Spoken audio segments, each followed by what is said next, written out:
Detail में थोड़ी सी बात करते हैं। मुझे एक दो जानने वाले दोस्तों ने फोन किया और उनके रेफरेंस से फिर अलाउद्दीन साहब ने राब्ता किया।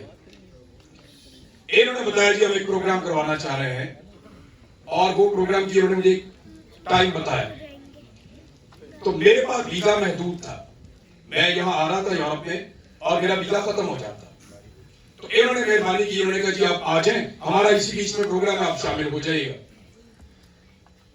पाकिस्तानियों के लिए, पाकिस्तान के लिए, मेरे लोगों के लिए, मुझे जब जहां किसी ने आज तक बुलाया मैं चला गया। मुझे ये कल पता चला कि ये कोई अबाबील है, मुझे नहीं पता था। मुझे आपने कहा पाकिस्तान के लिए, सोशल मीडिया के लिए, मैं आ गया। अभी मुझे कुछ लोगों ने कहा कि वो लंदन में जाना है, अरशद भाई के लिए एक वो कॉन्फ्रेंस है, वो वहां जो जर्नलिस्ट है लंदन के उन्होंने की थी। मैं और साबिर भाई चले गए, हमने अपनी बात की, वापस आ गए। अभी हमें कोई लोग कह रहे हैं कि उसमें बर्मिंघम में जाना है, फिर आयरलैंड में जाना है, फिर यूनाइटेड स्टेट्स में जाना है। तो जहां जहां जो बुलाएगा हम चले जाएंगे। इसी तरह मैं यहाँ पे मौजूद हूँ। चंद चीजें क्लियर करूंगा तो आपको सुनने में आसानी रहेगी। थोड़ा तल्ख हूं मैं, लोग मुझे बर्दाश्त करते हैं, जो नहीं करते फिर मेरा ये हाल भी करते हैं।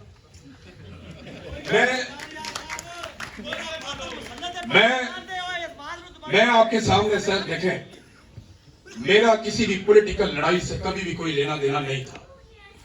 मैं नॉर्मल अपना काम कर रहा था, जैसे अरशद शरीफ अपना काम कर रहा था, जैसे साबिर शाकिर और मुईद पीरजादा अपना काम कर रहा था, जैसे सिद्दीक जान अपना काम कर रहा था, और बहुत सारे लोग।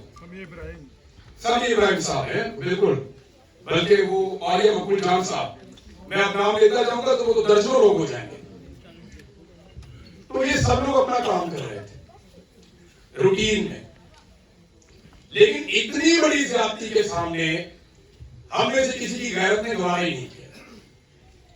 हमें धमकाया गया, लालच दिया गया, सारा कुछ करके देखा, हमने इनकार किया कि हम ये नहीं करते, ये गलत है।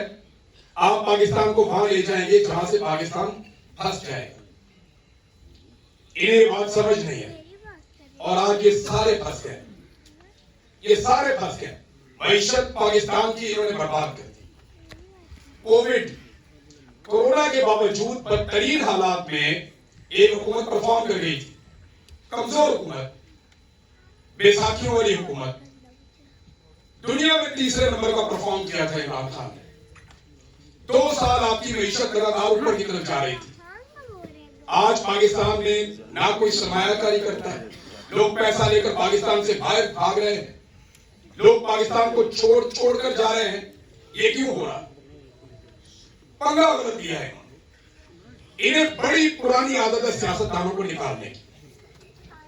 ये लड़ाई इन्होंने कायदे आजम से शुरू की थी। ये कायदे आजम की बहन से लड़े, ये लियाकत अली खान से लड़े, ये जुल्फिकार अली भुट्टो से लड़े, ये बड़ी खानदान से लड़े, बादशाह खान के बच्चों से लड़े। ये इन्होंने एक टाइम पे बेनजीर भुट्टो से लड़े, उसके वालिद से लड़े, और अब इनकी लड़ाई इमरान खान से हो गई। देखिए हर चीज का एक इख्तिताम होता है। मैं पिछली मर्तबा जहां मैं था मैंने वहां ये बात की थी कि दोनों तरफ अब बड़ी क्लैरिटी है। आज तक कितनी लड़ाई हुई पाकिस्तान में, मुझे पुराने बुजुर्ग लोग बैठते हैं, ये भुट्टो साहब बैठे और बहुत सारे लोग हैं, मुझे बताएं कि क्या कभी घर की औरतों तक एस्टैब्लिशमेंट गई थी? नहीं। इसका मतलब है इस मर्तबा इनकी मुश्किलात में इजाफा हुआ। ये इससे पहले लड़ते रहे हैं गरीब तबके से, बहुत निचले तबके से, या ये लड़ते रहे एलीट क्लास से, जिसके बहुत बड़े बड़े मफादात, बहुत बड़े बड़े मफादात, जरा सा दबाते हैं वो दब जाते हैं।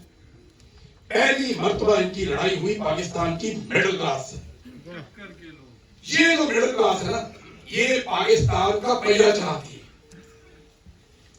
और मिडिल क्लास अव्वल तो इररिलेवेंट रहती है, लेकिन जिस वक्त ये क्लास रेलिवेंट हो, इमरान खान की सबसे बड़ी कामयाबी वो ये है कि उसने पाकिस्तान की मिडिल क्लास को रेलिवेंट कर दिया, आपको पॉलिटिक्स में इन्वॉल्व कर दिया। ओवरसीज पाकिस्तानी तो कभी इतनी तवज्जो देते नहीं थे। आप तो अपनी नौकरी करने, काम करने आए हुए हैं। आप देखें ना, थोड़ा सा पहले एक सियासी जमात के ऊपर कत्लेआम हुआ मुरीदके में, इन्होंने वहां गोली चलाई, वहां पे बंदे मर गए। एक वकील साहब है लाहौर में, उन्होंने मुझे बताया कि 24 केसेस सिर्फ मेरे पास है लाश ढूंढने वाले, इतने बंदे मारे हैं, ट्रकों के अंदर लाशें जा रही थी। वो जमात की तरह तहरीर हो गई हवा में, खत्म हो गई। सोशल मीडिया पे बड़े तगड़े थे, हर तरफ बहुत तगड़े थे। पंजाब में तीसरे नंबर पे सबसे ज्यादा वोट लिया उन्होंने, कहां गई वो जमात? क्योंकि उनके पास दो चीजें नहीं थी जो अल्लाह ताला ने इमरान खान को दी। वैसे तो बेशुमार है, लेकिन दो चीजें, एक ओवरसीज पाकिस्तानी और उनकी सपोर्ट, और दूसरा सोशल मीडिया के ऊपर इमरान खान साहब की बादशाहत। ये दो ऐसे हथियार हैं जो आज भी पाकिस्तान तहरीक इंसाफ को जिंदा रखते हैं। हम जर्नलिस्ट थे, लड़ाई का हिस्सा बन गए, और एस्टेब्लिशमेंट ने मार मार के लड़ाई का हिस्सा बनाया हमें। शौक उन्होंने अपना पूरा कर दिया, हम अपना पूरा करेंगे, लेकिन हमें जबरदस्ती इस लड़ाई का हिस्सा बनाया। और हम इसलिए बने कि एक दफा तो ये लड़ाई लड़नी पड़ेगी। आप आज लड़ रहे, 10 साल के बाद लड़ रहे, 20 साल के बाद लड़ रहे, अल्टीमेटली ये लड़ाई आपके गले पड़ेगी। आपके नहीं पड़ेगी, आपके बच्चों के गले पड़ेगी। क्योंकि ये फसादियत, ये जुल्म और ये जबर और रूल ऑफ लॉ के बगैर आप मुल्क चलाने की जब कोशिश करेंगे, ये नहीं चलेगा। आपको आजादी इज़हार राय देना पड़ेगा, आपको अदलिया को आजादी देनी पड़ेगी, आपको मैंडेट का एहतराम करना पड़ेगा, वरना मुल्क चलेगा। सारे फॉर्मूले उन्होंने लगाकर देख लिए, SIFC बना दी, हर जगह पे एक जर्नल बिठा दी। क्या हुआ? फिर काम नहीं चल रहा। हमारे पास जितने टोटल रिजर्व है ना, उनमें लगभग 80% मांग के इकट्ठे किए। हमारा पैसा ही कोई नहीं है। हर थोड़े दिन बाद एक मल्टीनेशनल कंपनी पाकिस्तान को छोड़कर चली जाती। हमने यहां काम ही नहीं करना। ये इन्होंने पाकिस्तान को दिया इमरान खान को निकाल कर। अब आ जाए उस बात की तरफ कि ये मामला लेकर कहां जाना चाहते हैं। तो मैं क्लैरिटी के साथ आपको बता रहा हूं कि जब तक आसिम मुनीर के पास ताकत है और जब तक वो इस ताकत के साथ मौजूद है, वो इमरान खान को नहीं छोड़ेगा। ये बात आप अपने जहन में बिठा लें। दो ही रस्ते होंगे वापस आने, ये सब कुछ वाली बात ही नहीं है। वो नहीं छोड़ेगा, इसमें आप तालियां बजाने चक्कर नहीं छोड़ेगा, नहीं समझ, ये समझे इसको, वो कभी नहीं छोड़ेगा, वो नहीं छोड़ेगा। दो चीजें हैं, सिर्फ दो चीजें। या तो इमरान खान को किसी लेवल पे मफामत करनी पड़ेगी, या फिर आजादी छीननी पड़ेगी। ये दो रास्ते हैं। आखिरी ट्वीट अगर आप लोगों ने इमरान खान का पढ़ा है तो उसने क्या कहा? इमरान खान ने कहा कि आजादी या मौत। क्या पाकिस्तान इसके लिए तैयार है? मुझे बताएं आप। तो आपने करना क्या? आप लोग क्या कर सकते हैं? यहां बैठ के आप सारों को एक उम्मीद लेकर आइए ना कि हम कुछ ना कुछ तो करें पाकिस्तान के लिए। तो जितना जिससे होता है, थोड़ा है या ज्यादा है, वो करो। ये लोग भी कुछ ना कुछ कर रहे हैं, आप लोग भी कुछ ना कुछ करें। जो मेरे से बन पाएगा मैं करूंगा। मैं कोई इस पॉलिटिकल पार्टी का या किसी पॉलिटिकल स्ट्रगल का हिस्सा नहीं हूं। मैं एक पाकिस्तानी हूं।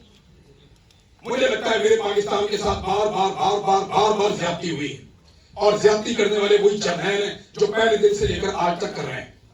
वो अपना फायदा निकालते हैं, हमारा नुकसान कर देते हैं। और अब इस सिलसिले को रोकने के लिए जो मैं कर सकता था, मेरा किरदार है, मैं वो कर रहा हूं। मुझे बहुत लोगों ने कहा, जब मुझे ये ISI ने वापस छोड़ा तो मैं हड्डियों का ढांचा बना हुआ, बहुत सारी चीजें मैं जो नॉर्मल लाइफ में करता हूं मैं नहीं कर पाता। बेशुमार लोगों ने कहा, मुझे PTI के लीडर्स ने कहा कि आपने अपना काम कर लिया, छोड़ दें, बस आपने अपने हिस्से की लड़ाई लड़ ली, काम खत्म ही नहीं हुआ, कहां छोड़ दें इसको? काम खत्म होगा तो छोड़ेंगे ना।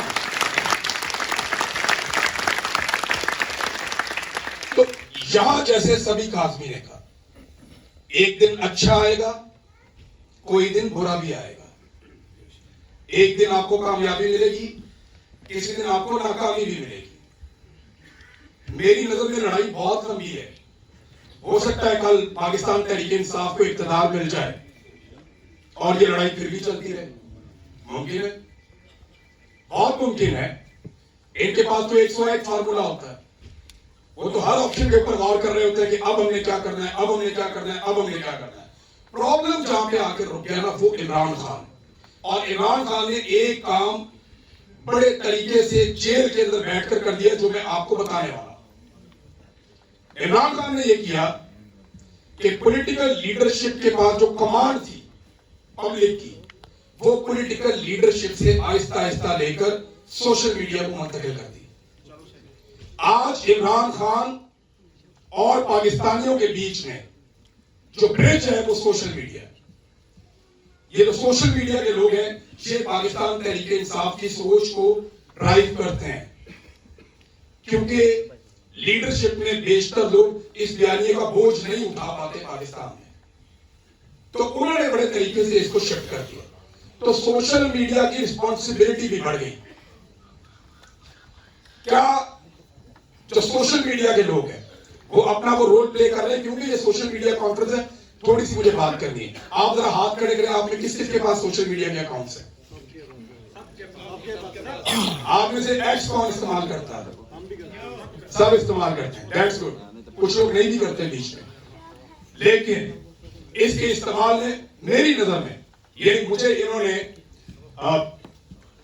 मेरे से बहुत ज्यादा तकलीफ हुई। रोजाना कोई ना कोई वो बंदा लॉन्च करते हैं, मेरे पे रेगुलर कुछ ना कुछ करते हैं। तो क्यों है? मैंने तो कभी किसी की निजी जिंदगी पे उंगली नहीं उठाई। आपने कभी सुना मेरा एक जुमला भी किसी की जाती जिंदगी पे, किसी को गाली दी हो या किसी की निजी जिंदगी पे गया हूं?